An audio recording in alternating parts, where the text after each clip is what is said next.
Hello everybody, and welcome to another episode of Sports Science Hacks, where today I'm going to speak about how do you write an introduction section. More specifically, I'm going to speak about the 5 main areas that go into an introduction. Now, academic writing is one of the hardest things you're going to do at university, so bear with me as I explain this. Okay, so the first part of the introduction is the definition.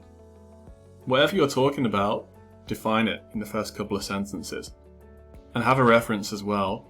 Avoid the Oxford Dictionary. All too commonly I'll see people put a reference in, which is from the Oxford Dictionary.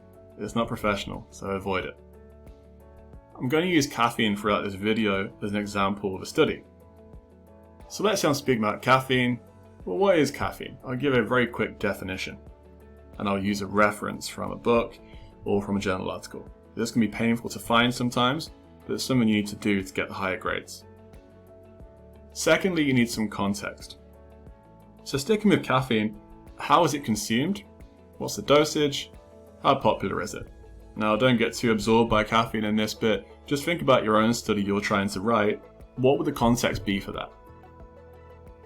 So if I'm doing context with caffeine, I might say something like this in a sentence. So I've given my intro, given my little definition. Now the third sentence might be something like this. Well, caffeine is commonly consumed by this, by that, or this, whatever it may be. Remember, more references all the time, less anecdotes as well. Often I see a really good context written up, but it has no references. That's going to cost you when it comes to the grades. Thirdly, you want to move into the previous research. So you've given your definition, you've given your context. Next, number 3, what is the evidence to support or reject the topic you're speaking about? So let's go into this. You start off with a nice little sentence like this. Previous research has shown numerous benefits of this on that. This is your second paragraph now. You can have a nice little sentence like this afterwards to speak about the first paper that you're discussing. So you'll say something like this. In a study consisting of 11 elite players, 500 milligrams of caffeine was shown to improve, or do this, or do that, whatever it may be. Put your reference in at the end. One thing you don't want to do is every single sentence say, in a study by, in a study by. It just looks really boring, so mix up as well where the references fit. How many studies should you put in? Well, there's no magic number, because each topic has got different levels of research. But typically, if I was marking a paper, I'd expect to see 4 or 5 papers that you're going through in your introduction. If you want to get a higher grade, you need to critique the methodology of those papers that you're talking about. It doesn't have to be every single paper that you talk about, but you have a nice little sentence like this. Whilst positive benefits of caffeine were found, this one study in particular was limited by...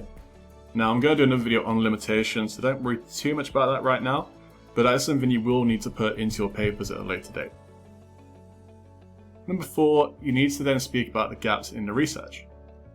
So what's missing in the literature? The stuff you spoke about in the third point, what's missing? What hasn't been studied yet? Does it need to be studied? This is where you're starting to introduce what you want to do.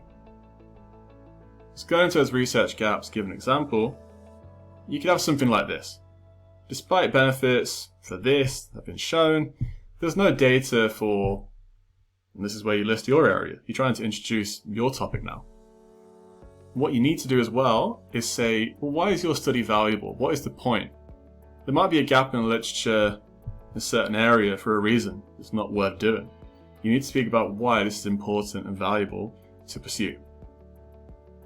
A common error that I see is starting an introduction by going straight into that niche area. So what I mean by that is you miss out points 1 to 3 and just go straight into number 4. You need that context before you go into it. You might feel like you're starting off a bit broadly, but that's good, because this allows the reader to understand the thinking behind what you're doing.